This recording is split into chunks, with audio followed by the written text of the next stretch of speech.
Hello friends, എല്ലാവർക്കും സ്വാഗതം പുതിയ വീഡിയോയിലേക്ക്. ഇന്ന് ഞാൻ വന്നിട്ടുള്ളത് വളരെ സിമ്പിളായിട്ട് തയ്യാറാക്കാൻ പറ്റുന്ന ഒരു വെറൈറ്റി സേമിയ പായസം റെസിപ്പി ആയിട്ടാണ്. വളരെ രുചികരമായിട്ടുള്ള ശർക്കര സേമിയ പായസമാണ് ഞാൻ ഇന്നിവിടെ ഉണ്ടാക്കാൻ പോകുന്നത്.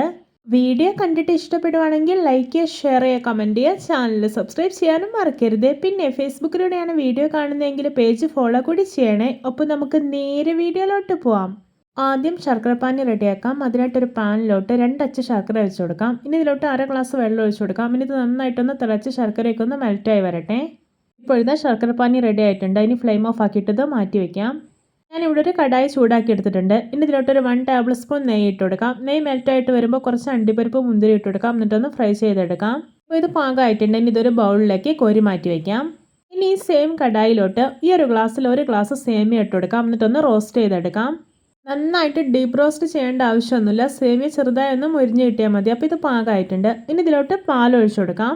ഞാനിവിടെ സേമിയ എടുത്തിട്ടുള്ള സെയിം ഗ്ലാസ്സിൽ 2.5 ഗ്ലാസ് പാലാണ് എടുത്തിട്ടുള്ളത്. ഇതുകൂടി കടായിലോട്ട് ഒഴിച്ചു കൊടുക്കാം. ഇനി ഇത് നന്നായിട്ടൊന്ന് ഇളക്കി കൊടുക്കാം. നല്ലപോലെ തിളച്ച് സേമിയൊക്കെ കുക്കായി വരട്ടെ. സേമിയ അധികം അങ്ങോട്ട് വെന്തുടഞ്ഞു പോകാൻ പാടില്ല, അത് പ്രത്യേകം ശ്രദ്ധിക്കണേ. ഇപ്പോഴത്തെ പാലൊക്കെ നന്നായിട്ട് തിളച്ച് സേമിയൊക്കെ പാകത്തിന് കുക്കായി വന്നിട്ടുണ്ട്. ഇനി ഇതിലോട്ട് നമ്മൾ റെഡിയാക്കി വെച്ചിരിക്കുന്ന ശർക്കരപ്പാനി ഉണ്ടല്ലോ, അത് ഒഴിച്ചു കൊടുക്കാം.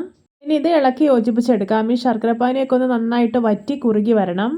ഇപ്പോൾ കണ്ട നമ്മൾ ഒഴിച്ച ശർക്കരപ്പാനിയൊക്കെ വറ്റി ഒന്ന് കുറുകി വരാൻ തുടങ്ങിയിട്ടുണ്ട്. ഇനി ഇതിലോട്ടൊരു 1 ടേബിൾ സ്പൂൺ ഏലക്കാപ്പൊടി ചേർത്ത് കൊടുക്കാം. ഇനി നമ്മുടെ ഈ പായസം നല്ലൊരു ക്രീമി ടെക്സ്ചറായിട്ട് വരാൻ വേണ്ടിയിട്ട് ഒരു 1 ടേബിൾ സ്പൂൺ മിൽക്ക് മെയ്ഡ് കൂടെ ചേർക്കുന്നുണ്ട്. എന്നിട്ട് ഇതെല്ലാം മിക്സ് ചെയ്തെടുക്കാം. ഇനി ഇതിലോട്ട് ഫ്രൈ ചെയ്ത് വെച്ചിരിക്കുന്ന അണ്ടിപ്പരിപ്പ് മുന്തിരി കൂടെ ചേർക്കുവാണ്. ഇപ്പോൾ ഇത് നമ്മുടെ രുചികരമായിട്ടുള്ള ശർക്കര സേമിയ പായസം കണ്ടോ, നല്ല പെർഫെക്റ്റ് ആയി തന്നെ റെഡി ആക്കിയിട്ടുണ്ട്. ഇനി ഇത് വാങ്ങി വയ്ക്കാവുന്നതാണ്. നിങ്ങൾക്കിത് കാണുമ്പോൾ തന്നെ മനസ്സിലാവുന്നില്ലേ, നല്ല പോലെ കുറുകി നല്ലൊരു ക്രീമി ടെക്സ്ചറിലാണ് ഇതിരിക്കുന്നത്. അപ്പോൾ നിങ്ങൾ ഇതുവരെയും ശർക്കര സേമിയ പായസം കഴിച്ചിട്ടില്ലെങ്കിൽ എന്തായാലും ഉണ്ടാക്കി നോക്കണം കേട്ടോ. ഇതിൻ്റെ രുചി തീർച്ചയായും നിങ്ങൾക്ക് ഇഷ്ടപ്പെടും. അപ്പോൾ നമ്മൾ എത്ര സിമ്പിളായിട്ടാണല്ലേ ഈ രുചികരമായിട്ടുള്ള ശർക്കര സേമിയ പായസം ഉണ്ടാക്കിയെടുത്തിട്ടുള്ളത്. വളരെ കുറഞ്ഞ ഇൻഗ്രീഡിയൻസ് മാത്രം മതി ഇത് ഉണ്ടാക്കിയെടുക്കാനായിട്ട്.